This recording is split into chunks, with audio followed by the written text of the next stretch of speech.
All right, Brett. Well, let's take a look here at the games as we move forward into this coming week. We have 2 games on Saturday, 2 games on Sunday. Of course, the Rams do advance, and with that, that got them a date with the Green Bay Packers up at Lambeau. This thing is sitting at 7 right now. It was 7 when it opened, and it is still sitting at 7, which is interesting to me in favor of the Packers. A total of 46 or 45.5, depending on where you get it. 46 at DraftKings, 45.5 at FanDuel, 46 at PointsBet, 45.5 at BetMGM. So you can have your choice as to how you want to go about the total. There are some options for you out there. Of course, we know Green Bay coming off of a bye. Green Bay may be the only spot outside of Buffalo. Maybe you could throw Buffalo in there this year. If you talk about home field advantage, without there being crowds, without there being, the advantage of people not being able to hear snap counts and different things like that, if there is any sort of home field advantage, it might be playing in the absolutely freezing cold, miserable temperatures up in Green Bay this time of year. So even though they'll have a handful of fans in there, I think they allow something 4,500 fans or something. So not enough to make a difference from that standpoint, but just the elements playing there. And now you get a dome team, a California team in the Rams heading up to play this Green Bay Packers team. Again, spread of 7, total of 45.5 or 46. Initial thoughts on this one?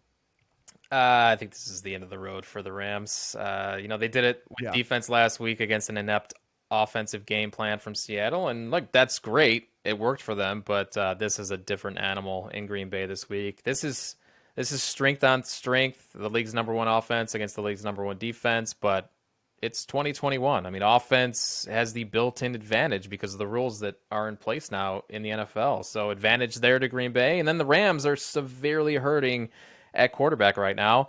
Kudos to Jared Goff for giving it a try and not handing the game to Seattle on Saturday. But they need to score points in this game. You got to keep up with Green Bay. And while this Green Bay run defense is gettable and the Rams are really good at running the football, I just don't see the Rams being able to put up enough points here with the injuries that they have. Cooper Kupp and Jared Goff. I mean, already Jared Goff playing in these elements is enough reason for me to fade him. But with the thumb, I mean, it's just everything going against the Rams here. So I capped this at 7.5 here early in the week. It's 7 now. So that kind of tells you where I am on this game right now. I thought this was going to open at 8.5 after what we saw go down with the Rams on Sunday. So that's why I thought this was going to go down. I thought for sure this was going to be 8.5. So when it opened at 7, I put a 7 in my account, and I'm still okay with putting a 7 in my account right now with this Packers team because I still think this team has a chance to run. Because you mentioned when things we understand how the spreads have worked this year. It's really weird in 2020. Even though the injury news is dangling out there right in front of you, people are waiting to move on it until it becomes officially official. And so, like you said, we are dealing with a Cooper Kupp injury. We're dealing with an Aaron Donald injury. Cam Akers left that game with something towards the end of the game where they had to finish off without Cam Akers. As you mentioned, Jared Goff already playing with this thumb issue that he had with everything that's going on. Like, it is a massive amount of injuries that the Rams are going to be dealing with.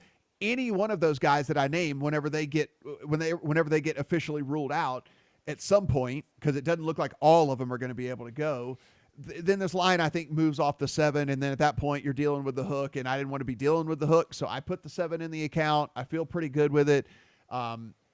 It was a bye week for the Packers, so it doesn't look like there's going to be any injury news that could go against me this week. Now, we're always rolling the dice playing a spread early in the week because of the COVID situation. And, I'm a little bit minimally worried about that from that standpoint. I've tried to not play early in the week as much as possible because of the COVID situation. But, again, it's an Aaron Rodgers-led team.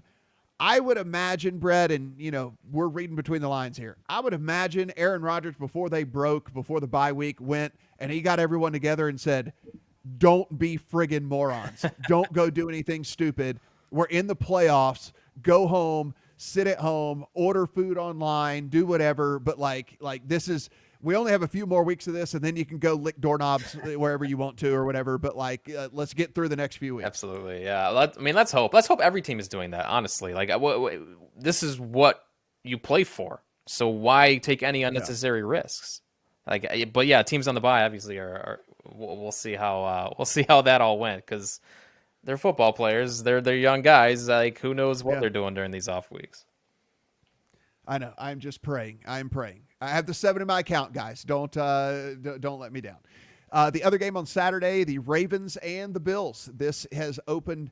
We're sitting right now at 2.5, depending on where you get it. It is 2 DraftKings, FanDuel, PointsBet. It is 2.5 at BetMGM. If you are looking to take the Ravens on that in that game, the Bills 2.5 point favorites. We are sitting at a 50 flat on the total, Brett. Like I said, the only number I really care about when it comes to totals is 51, with all the different ways you can make 51. So that's about the only way. That's the only total that I've kind of cared about over the years here. So we're sitting at 50 right now. We just talked about this Ravens team and how, listen, when they get things going on the ground, they went for over 230 this past week on the ground. They are really tough to stop because they just bully you. They keep the guy on the side. They keep the other team's offense on the sideline. They chew up so much clock, and it's tough. And then you look at this Bills team, quick strike offense, move the ball down the field, pass. It is a battle of 2 completely different styles of offense here, which makes this game pretty intriguing. Yeah, I would have much rather played the Steelers this week. They really let me down last night. I think that's at least 3 points in line value that the Bills lost when the Browns won last night. I mean, it's just such a tougher matchup this week. The worry is that where the Ravens thrive offensively is where the Bills are at their worst. It's like stopping the run, defending the middle of the field in the passing game. That's where the Ravens eat. This Bills pass funnel is, like I said, it's very apparent, and teams have been able to attack it. Like we saw with the Colts last week, 16 targets to tight ends last week, and they completed 14 of them. And the Colts did whatever they wanted on the ground too. Why can't the Ravens have similar success against Matt Milano and these Bills linebackers who they can't cover anybody? They really struggle in the run game. So the number I thought was inflated. I capped this at 1. The Ravens just steamrolled the Bills last year. And because like last year, the Bills just can't get leverage up front. They can't stop the run. The key here, of course, the difference between last year and this year is Josh Allen and the strides he's made here in year 3. He was terrible against the Ravens last year, but he has excelled this year against 2 very similar style defenses, the Dolphins, the Steelers. He was great against both of them. So I understand why this is 2.5. I get it. But we're seeing it now drop to 2. I don't view these teams all that differently in the market. So that's why I capped this Bills -1, because you do get a slight home field edge here. I think these 2 teams are very close. And I guess, the difference between like 2 and 1 is like nothing. So I guess early in the week, my lean would be Ravens money line, but I'm going to wait and see what happens with some of the injury reports later in the week. Yeah, you take a look here, and there was success, like we said early on, against this Ravens pass defense by the Titans. Why they got away from that, I don't really know. Why they just insisted on running Derrick Henry into the line for 2.5 yards a carry, I don't really know. Why. I do know why. Coaching that team. Yeah. So, you do look, and it's kind of like, all right, well, Josh Allen, like Marlon Humphrey was struggling, right? And like there between Steph Diggs, which I assume he'll draw Jimmy Smith, I guess, something like, I don't know. Like maybe they won't do that. Maybe they'll quit with the shadow cover stuff. Maybe I don't know. But after Marlon Humphrey had the week he had this past week, it seems like you don't want to put him on Steph Diggs this week. So maybe they just don't do shadow coverage or whatever. But it's with Gabriel Davis is emerging, you get John Brown back. Of course, Cole Beasley should be a week healthier, after having to miss 2 weeks ago and then playing this week after only limited practice. So I think they will have success moving the ball through the air against this Ravens team. I guess my initial thoughts is kind of like you is, how do they stop the rush? How do they stop this rushing attack? Like, how do they stop it enough to where, because look, they will fail, right? I mean, they're not going to score every single time they get the ball. Can they stop this Ravens team from at least like putting points on the board every time they get the ball? Justin Tucker, one of the very best kickers in all the NFL, is this one of those things where, yeah, they might not be giving up touchdowns, but Tucker's making these field goals and continues to put points up on the board over and over and over again. And then you look up and now it's too much to overcome. So I'm with you. Initial thoughts, especially with it being at 2.5 at some spots, the thought that you could do a Packers Bills teaser where you could take a Packers down to 1. I mean, Ravens teaser. I mean, like a Packers down to 1 and then a Ravens up to 8.5. Even if the Bills do win this game, I don't see it being a blowout by any stretch of the imagination. And really, Brett, it's kind of like what we're talking about. The nature of the way the Ravens play doesn't really lend for them to get blown out, and so. Up to 8.5, I think is pretty interesting. Yeah, I like that teaser. Well. I think that's a pretty interesting leg. Might end up. Also, keep an eye on the weather in that game too. We're looking at snow showers, low 30s, and 15-mile-per-hour winds. That plays into the hands of the Ravens for sure. So, and if that starts to get worse, this total of 50 might be something you wanted to look on the underside of as well. Browns and the Chiefs on Sunday, the first game. This is a 10-point line right now, Brett. Chiefs in favor of the Browns. 56 is our total. There is a 55.5 at BetMGM. Of course, Chiefs coming off of a bye. They were one of the two teams, along with the Packers, to get a bye. The Browns coming off the big win over the Steelers. That being said, look, I understand gritty performance by the Browns. I'm happy for those fans. I'm glad they advanced. It does not change. They still have an awful defense. They still have a terrible secondary. And now they're going to get the Chiefs coming off of a bye, completely healthy, with 2 weeks to try to scheme up something against this team. I understand why it's a double-digit point spread. I totally, completely get it. I understand why the Browns might start getting some support, because people remember the last thing that they saw and all that. But this is a huge, huge mismatch between the Chiefs offense and the Browns defense. It is, but I feel like this also isn't a terrible matchup for the Browns because they run the ball. Exactly, yeah. And the Chiefs are built to stop the pass because it's 2021 and that's how you win the Super Bowl. Cleveland can kind of negate the strengths on the Chiefs defense by doing what they do best on offense. So I mean, that part of it I kind of like with the Browns, but what happens if the Chiefs get out to an early lead? How do the Browns expect to stay in this game with Baker Mayfield? Right. And really no receive. He's got Jarvis Landry in the receiving game, and that's it. So this one could get ugly early, but I also wouldn't be surprised if the Browns stay in it if they get out to an early lead and play really well in that first quarter, draw up a good game plan against its defense, and who knows? This brings me to a point. I wanted to ask you about this.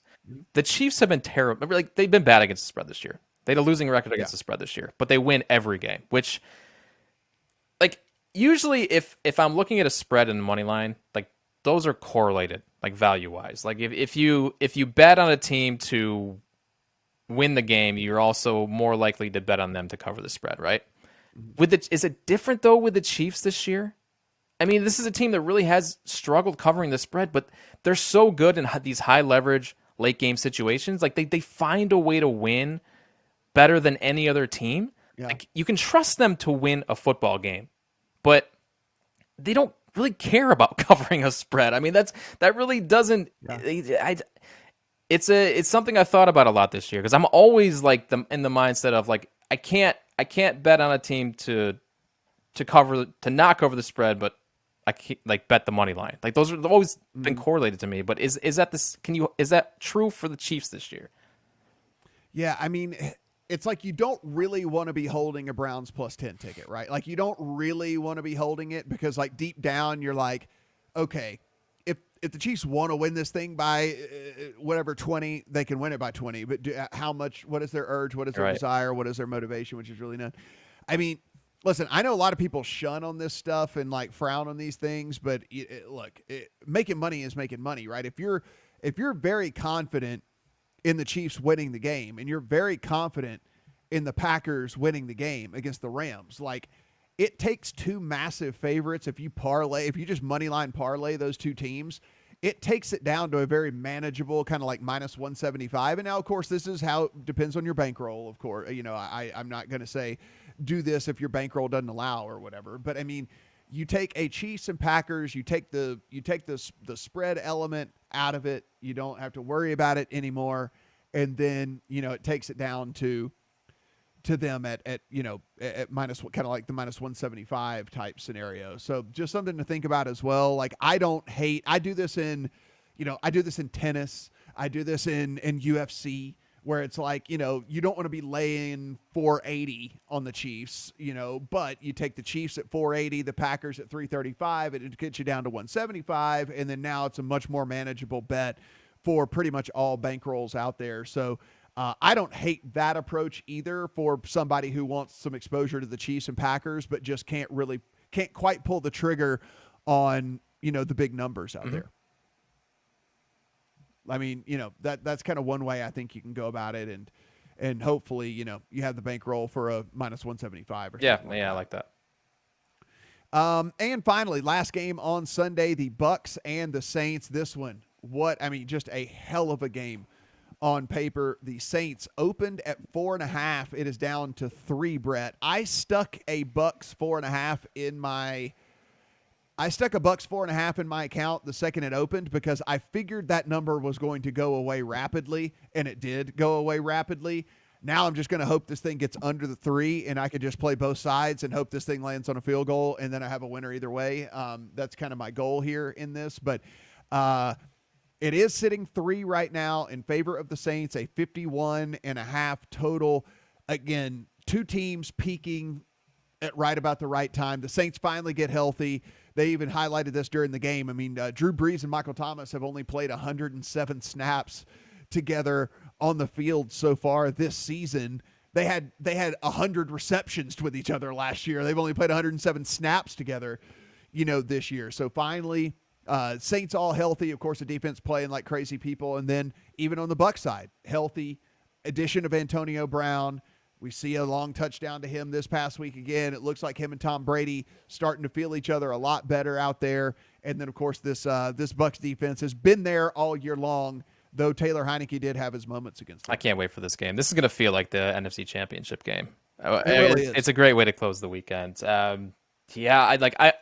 guess I understand why this opened at such a big number. I mean, the Saints dominated the matchups, the two matchups against the Bucs earlier this year. But that one, what was it, Monday night, where they won like 38-3? That was like a throwaway game. Like I'm not really reading too much into that. Kind of like the Steelers last night. They just played horribly in the first few drives, and they just kind of set the tone for the rest of the game. So I'm not reading too much into that, and I think a lot of smart people are seeing the same thing there, that that number's too big, and that's why this is at 3 now. But yeah, I wish I could have got in on that. And that's a great number to get in on early. I mean, that's why you look at these lines as soon as they open, because you might spot a freebie like you did last night. Mm-hmm. Yeah, and honestly, because I thought this thing was going to be more 2.5, to be honest with you. Like I just thought it was more in that 2.5 type range with the way these two teams are playing. But 4.5, like I said, I stuck it in the account. Hopefully I can get this thing under 2. I can play both sides and just hope it lands on a field goal, which this kind of feels like a field goal game to me. I mean, two really great defenses, two really good offenses. I think it's going to be just neck and neck, battling back and forth, the entire time. And maybe it's one of those whoever ends up with the ball last, type situations, Brett. But like you mentioned, this game, to me, Ravens and Bills is certainly going to be fun, but this Bucs Saints game is something I'm super looking forward to. Yeah, because you got the interdivision rivalry aspect to it as well. Brady versus Breeze. I mean, this is going to be so much fun.